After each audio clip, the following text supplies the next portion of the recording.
أما بعد أعوذ بالله من الشيطان الرجيم بسم الله الرحمن الرحيم فليتنافس المتنافسون ومزاجه تسليم عين يشرب به المقربون وقال الله تبارك وتعالى في القرآن المجيد.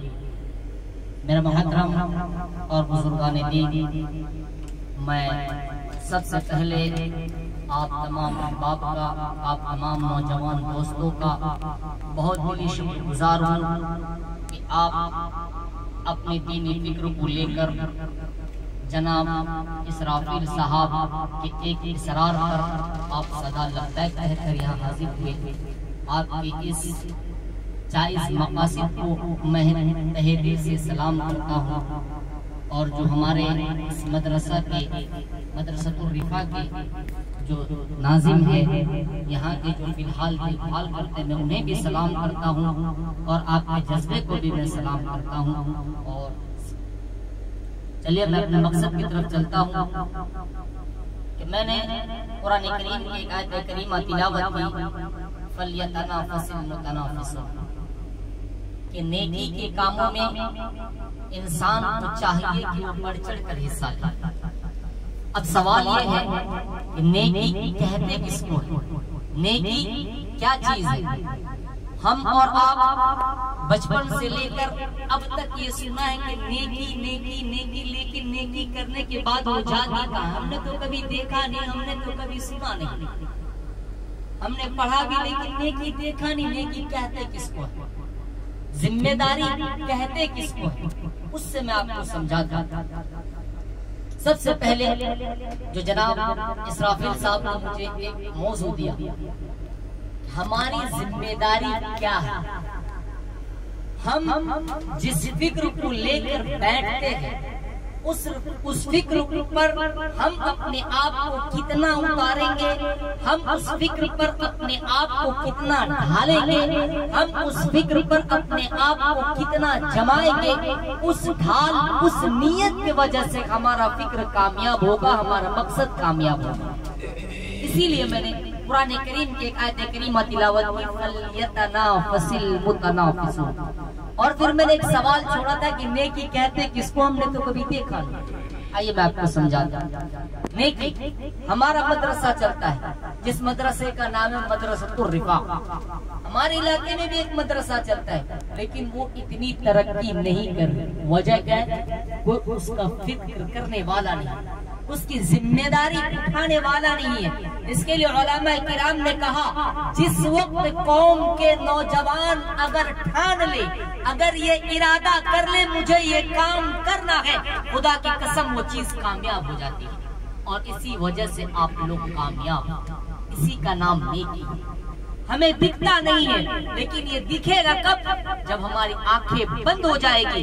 میں آپ کے مدرسوں کا بہت چرچا سنا، ہمیشہ پڑھتے رہتا ہوں، لیکن میں کبھی کبھی سوچتا ہوں کہ کامیابی کا اصل راز کیا ہے؟ تو کامیابی کا اصل راز یہ ہے کہ کسی کام کو دل کے ساتھ کرنا، ایمانداری کے ساتھ کرنا، نیک دلی کے ساتھ کام کرنا. اس سے انسان اپنے آپ کو بھی سفل کرتا ہے، اپنے نسلوں کو بھی سفل کرتا ہے. اس میں آپ کی دو فائدے. نمبر 1، پہلا فائدہ یہ ہے کہ آپ کی نسل کی تربیت، آپ کے بچوں کی تربیت، اس میں پڑھنے والے بچوں کی تربیت اچھی ہوگی. اور جب بچوں کی تربیت اچھی ہوگی تو گھرانہ بھی اچھا ہوگا، ماحول بھی دیندار ہوگا اور معاشرہ بھی ترقی کرے گا. اسی لیے ہم اور آپ یہاں کام کرتے ہیں. ایک فکر کے ساتھ ہمیں اٹھنا ہوتا ہے، ہمیں ڈیوٹی کرنا ہوتا ہے. آپ ایک فکر کو دماغ میں لے کر بیٹھے گئے، ہم اتنی محنت سے کام کرتے ہیں، ہمیں وقت پر تنخواہ ملتی ہے، ہمیں وقت پر سیلری ملتا ہے. اور ہمارے یہاں جو اساتذہ پڑھاتے ہیں انہیں بھی اگر ہم وقت پر تنخواہ دیں گے، اگر ہمیں انہیں وقت پر پیسہ دیں گے تو وہ بھی دل لگی کے ساتھ ہمارے بچوں کو کیا دے گا؟ تعلیم دے گا. تو اس کے لیے اب یہ فکر تو صحیح ہے. ابھی کوئی دیکھیے 2 کلومیٹر 3 کلومیٹر 4 کلومیٹر دوری پر ہے لیکن آپ آئیں. لیکن جو نہ آ سکے ہم دعا کرتے کو ہمیشہ اس مجلس کو اٹینڈ کریں.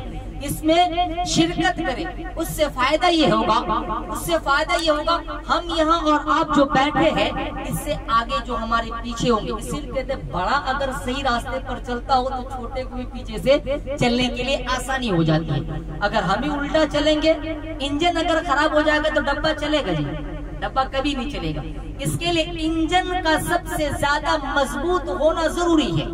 اسی لیے میں ایک جگہ پڑھ رہا تھا، کسی میرے دوست نے بہت کسی مدرسے کے متعلق سے ایک مضمون بھیجا، بڑا پیارا مضمون. انہوں نے کہا کہ مدرسہ ایک کیا ہے، باغیچہ ہے، گارڈن ہے.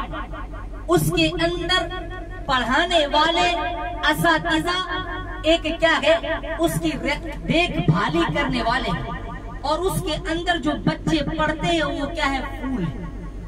پھر لکھا اس نے آگے کہ ایک درخت ہم نے لگا دیا، دوسرا درخت ہم نے لگا دیا، اس کے اندر ہم نے گھاسیں بھی لگا دی، لیکن اگر وقت پر اس کو پانی نہ دیا جائے، وقت پہ اس کے اندر پانی نہ ڈالا جائے، اگر پودے بڑھ رہے ہیں اس کو اگر کاٹ چھانٹ کر برابر نہ کیا جائے وہ پودا بکھر جائے گا، باغیچے کی خوبصورتی خراب ہو جائے گی، دیکھنے کے لیے اچھا نہیں لگے گا.